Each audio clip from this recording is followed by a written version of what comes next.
نحمده ونصلي ونسلم على رسوله الكريم أما بعد فأعوذ بالله من الشيطان الرجيم بسم الله الرحمن الرحيم والبدن جعلناها لكم من شعائر الله لكم فيها خير فاذكروا اسم الله عليها صواف فإذا وجبت جنوبها فكلوا منها وأطعموا القانع والمعتر كذلك سخرناها لكم لعلكم تشكرون لن ينال الله لحومها ولا دماؤها ولكن يناله التقوى منكم كذلك سخرها لكم لتكبروا الله على ما هداكم وبشر المحسنين إن الله يدافع عن الذين آمنوا إن الله لا يحب كل خوان كفور صدق الله العظيم وبلغنا رسوله النبي الكريم ونحن على ذلك لمن الشاهدين والشاكرين والحمد لله رب العالمين اللهم صل على سيدنا محمد النبي الأمي وعلى آله وبارك وسلم والبدن جعلناها لكم اور قربانی کا بڑا جانور بنایا ہے ہم نے تمہارے لیے من شعائر اللہ اللہ تعالیٰ کی نشانیوں میں سے لکم فیہا خیر تمہارے لیے اس میں خیر ہے فاذکروا اسم اللہ علیہا پس یاد کرو اللہ تعالیٰ کا نام ان پر صواف جب وہ تین ٹانگوں پر کھڑے ہوں فَإِذَا وَجَبَتْ جُنُوبُهَا بس جب وہ گر جائے پہلو کے بل فَكُلُوا مِنْهَا بس کھاؤ ان میں سے وَأَطْعِمُوا الْقَانِعَ اور کھلاؤ قناعت کرنے والے کو والمعتر اور بے قرار کو كَذَلِكَ سَخَّرْنَاهَا لَكُمْ اسی طرح ہم نے تابع کیا ان کو تمہارے لیے لعلکم تشکرون تاکہ تم شکر ادا کرو اللہ تعالیٰ کی نعمتوں کا لن ینال اللہ لحومها ہرگز نہیں پہنچتے اللہ تعالیٰ کو ان کے گوشت ولا دماؤها اور نہ ان کے خون ولکن ینالہ التقوی منکم اور لیکن اس کو پہنچتا ہے تمہاری طرف سے تقوی کذالک سخرھا لکم اسی طرح اللہ تعالیٰ نے تابع بنایا ان جانوروں کو تمہارے لیے لتکبروا اللہ تاکہ تم بڑائی بیان کرو اللہ تعالیٰ کی علی ما ہداکم اس نعمت پر جو اس نے تمہیں بخشی ہے وبشر المحسنین اور خوشخبری سنائیں نیکی کرنے والوں کو ان اللہ بے شک اللہ تعالیٰ یدافع دفاع کرے گا عن الذین آمنوا ان لوگوں کی طرف سے جو ایمان لائے ان اللہ لا يحب كل خوان کفور بے شک اللہ تعالیٰ محبت نہیں کرتا ہر کسی خیانت کرنے والے کو کفور ناشکری کرنے والے کو عزیزان گرامی 17واں سپارہ سورہ حج آیت نمبر 36 سے لے کے 38 تک یہ چند آیات کا ترجمہ آپ حضرات کے سامنے کیا ہے کل گزشتہ آپ حضرات کے سامنے عاجزی کرنے والوں کی 4 صفات بیان کی گئی تھی تو آج اللہ تعالیٰ نے قربانی کے جانور کے متعلق کچھ باتیں ارشاد فرمائی ہیں تو فرمایا کہ والبدن جعلناها لکم من شعائر اللہ اور قربانی کا بڑا جانور بنایا ہے ہم نے تمہارے لیے اللہ تعالیٰ کی نشانیوں میں سے بدنہ کا لفظ موٹے اور بڑے جانور پر بولا جاتا ہے اونٹ چونکہ بڑی کلائی کا جانور ہے اس لیے عام طور پر یہ لفظ اونٹ کے لیے بولا جاتا ہے امام شافعی رحمہ اللہ فرماتے ہیں کہ بدنہ سے مراد صرف اونٹ ہے اور امام اعظم امام ابو حنیفہ رحمہ اللہ تعالی گائے اور بھینس کو بھی بدنہ میں شامل کرتے ہیں وہ فرماتے ہیں کہ نبی کریم صلی اللہ علیہ وسلم نے ارشاد فرمایا کہ ایک اونٹ کی قربانی 7 آدمیوں کی طرف سے ہو سکتی ہے اور ایک گائے کی قربانی میں بھی 7 آدمی شریک ہو سکتے ہیں لہذا یہ بھی بدنہ میں شامل ہے البتہ اونٹ کی بڑائی کی وجہ سے اس میں فائدہ زیادہ ہے اس لیے گائے اور بھینس پر اونٹ کو فضیلت حاصل ہے ورنہ بدنہ میں گائے اور بھینس اور اسی طرح اپنا اونٹ، یہ تینوں جانور بدنہ میں شامل ہیں. یعنی بدنہ اگر کہا جائے گا تو جو جانور 7 حصوں والے ہیں یہ لفظ ان پہ بولا جاتا ہے، اونٹ پہ بھی، گائے پہ بھی اور بھینس پہ بھی. تو فرمایا کہ لکم فیہا خیر، اس میں تمہارے لیے خیر ہے. ان جانوروں کو سواری کے لیے، مال برداری کے لیے استعمال کیا جاتا ہے. اسی طرح ان کی پشم بھی استعمال کرتے ہیں، ان کی نسل بھی بڑھتی ہے جو انسان کے لیے مالیت کے بڑھنے کا ذریعہ اور سبب بنتی ہے. یہ تو دنیا کی خیر ہوئی، اور آخرت کی خیر یہ ہے کہ اس پر بندے کو اجر و ثواب ملتا ہے جب بندہ ان جانوروں کو اللہ کے راستے میں اللہ کے نام پہ قربان کرتا ہے. ٹھیک ہے بھائی، ان جانوروں میں دنیا اور آخرت دونوں کے اللہ تعالیٰ نے فائدے رکھے ہیں. فاذکروا اسم اللہ علیہا صواف، صوافن صافن کی جمع ہے. صافن اس کو کہتے ہیں کہ جس کی 3 ٹانگیں کھلی ہوں اور ایک ٹانگ باندھی ہوئی ہو اور کھڑا کر کے نہر کرتے ہیں. اونٹ میں نہر مستحب ہے. یعنی آپ نے دیکھا ہوگا کہ اونٹ کو بٹھا دیا جاتا ہے، بٹھانے کے بعد جب ذبح کرنے لگتے ہیں تو اس کی ایک ٹانگ کو باندھ دیا جاتا ہے گھٹنے سے اوپر کر کے، یوں کر کے. ٹھیک ہے جی. پھر اس کو کھڑا کرتے ہیں.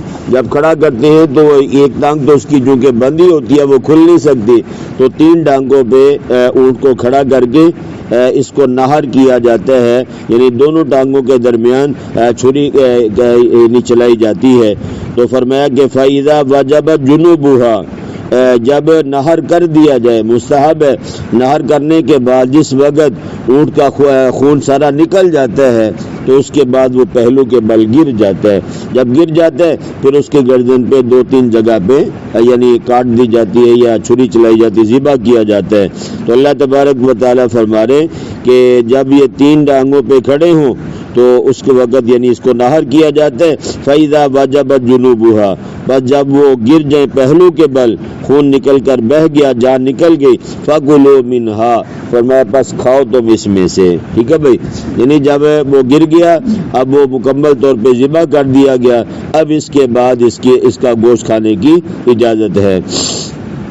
تو قربانی کے جانور کا جو گوشت ہے امیر غریب کافر سب کو دے سکتے ہیں، سید کو بھی دیا جا سکتا ہے، مگر ذبح کرنے والوں کو معاوضے میں نہیں دے سکتے. یہ شریعت کا مسئلہ ہے.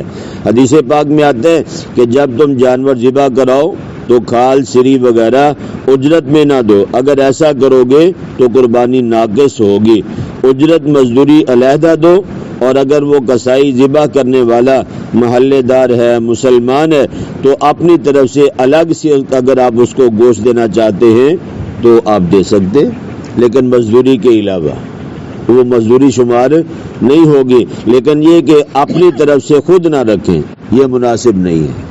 عام طور پہ دیکھا گیا ان کو پتا ہوتا ہے کہ ہم 4-5 کلو یا 10 کلو لے لیں گے تو پورے جانور کے جو اچھے پیس ہوتے ہیں یا اچھا گوشت ہوتا ہے وہ نکال کے الگ رکھ لیتے ہیں.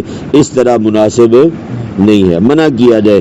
دینا ہے کہیں آپ کاٹ دیں گوشت، جب گوشت سارا کاٹ دیا جائے تو اپنی مرضی سے آپ سارے کو مکس کر کے جتنا ان کو دینا چاہیں بعد میں دے دیں. ٹھیک ہے بھائی. نہ تو اجرت کے طور پہ دیا جا سکتا ہے اور نہ اپنی مرضی سے ان کو گوشت لینے دیں. ان کو بولو کاٹنے کے بعد آخر میں سارا مکس کیا جائے، اس میں سے جتنا مناسب سمجھے، آپ کا محلے دار ہے یا آپ کا دوست ہے آپ اس کو الگ سے دے دیں. لیکن یہ کہ مزدوری کے طور پہ گوشت دینا جائز نہیں ہے.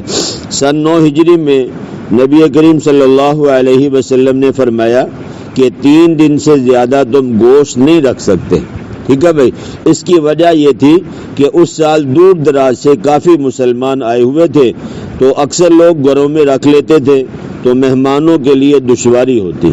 نبی کریم صلی اللہ علیہ وسلم نے عام اعلان فرما دیا کہ 3 دن تک گوشت گھروں میں رکھا جا سکتا ہے، اور 3 دن کے بعد کوئی بندہ بھی قربانی کا گوشت اپنے گھر میں نہیں رکھے گا. جب آپ صلی اللہ علیہ وسلم نے یہ اعلان فرمایا اور حکمت بھی بیان فرما دی کہ دور دراز سے جو لوگ آئے ہوئے ہیں، اگر لوگ گوشت کو سکھا کے خشک کر کے رکھ لیں گے تو مہمانوں کو کون کھلائے گا؟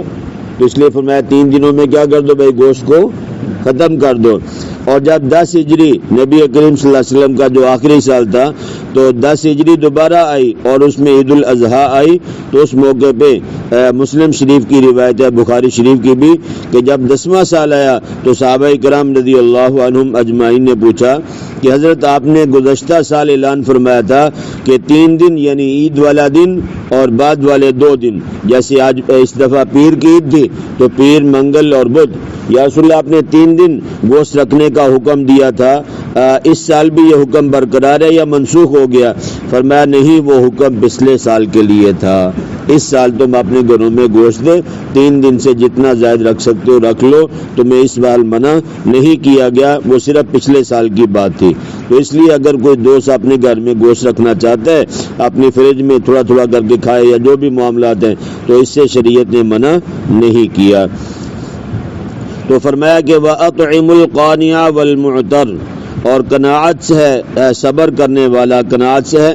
فرمایا بعض محتاج ایسے ہوتے ہیں کہ جو تھوڑا بھی مل جائے اسی پہ صبر کرتے ہیں، قناعت کرتے ہیں۔ فرمایا جو ایسے مجبور لوگ ہیں کہ جن کو تھوڑا سا بھی دے دو تو وہ کھا کے گزارا کر لیتے ہیں، بعض لیچڑ قسم کے پیچھے پڑ جاتے ہیں، اللہ نے فرمایا ان کو بھی کھلاؤ۔ والمعتر، اور معتر اس کو کہتے ہیں جو پیچھے پڑ جائے، جان ہی نہ چھوڑے، فرمایا ان لوگوں کو بھی کھلاؤ۔ یعنی وہ 2 روٹیاں کھلا دی، وہ کہتا ہے میں تو 4 کے سے میرا پیٹ بھرتا ہے، 2 سے نہیں بھرتا۔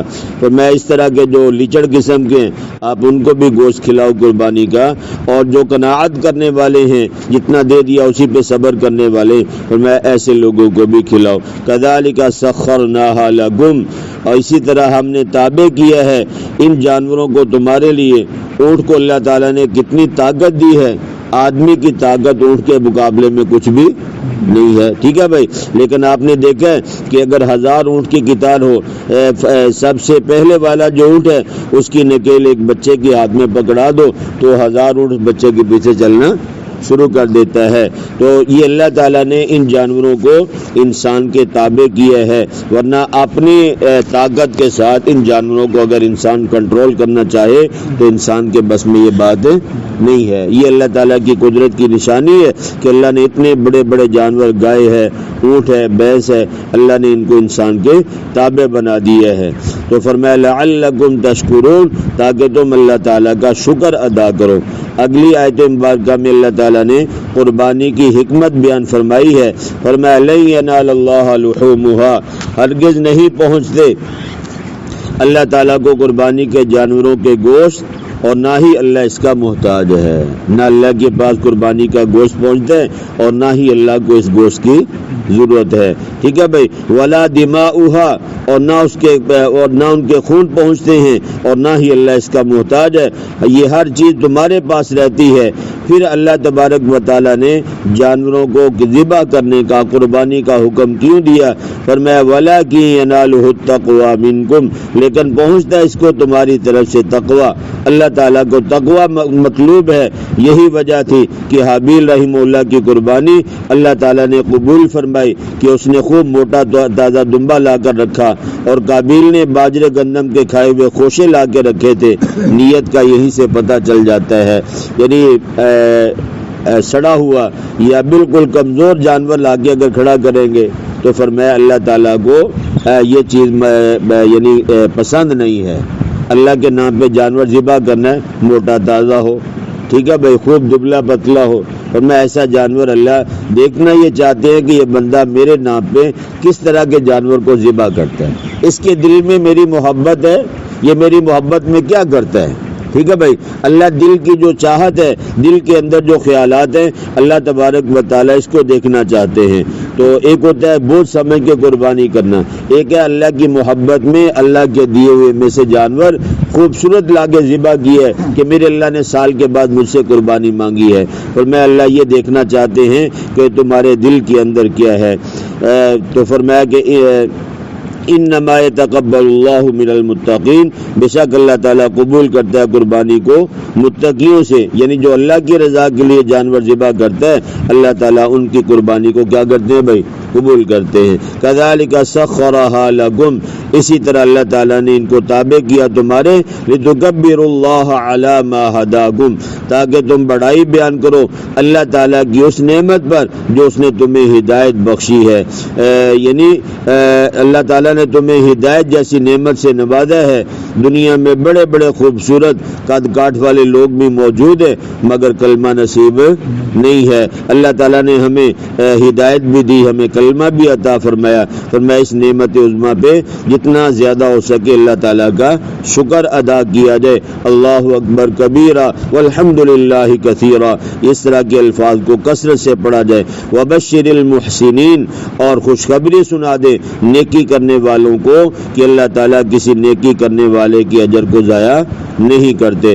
ان اللہ یدافع عن الذین آمنوا، بے شک اللہ تعالیٰ دفاع کرے گا ان لوگوں کا جو ایمان لائے۔ تو مومنوں کی طرف سے دفاع کی شرط ایمان ہے، اگر ایمان نہ ہو محض نام کے مسلمان ہوں تو پھر دفاع نہیں کیا جائے گا۔ تو اس لیے فرمایا کہ دفاع اللہ تب کرے گا جب ایمان کے ساتھ اعمال بھی ہوں، اور ایمان بھی برائے نام نہیں بلکہ ایمان کی پختگی ہو۔ بندہ ایمان کے تقاضوں کے مطابق جب زندگی گزارے گا تو اللہ تبارک و تعالی ہر جگہ پہ اپنے ایمان والے بندوں کا دفاع کرے گا۔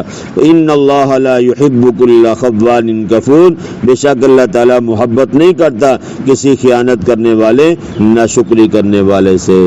اللہ کی ذات سے دعا ہے کہ جو کچھ کہا سنا گیا اللہ مجھے بھی، اللہ آپ کو بھی کہنے سننے سے زیادہ سمجھ کر عمل کرنے کی توفیق نصیب فرمائے۔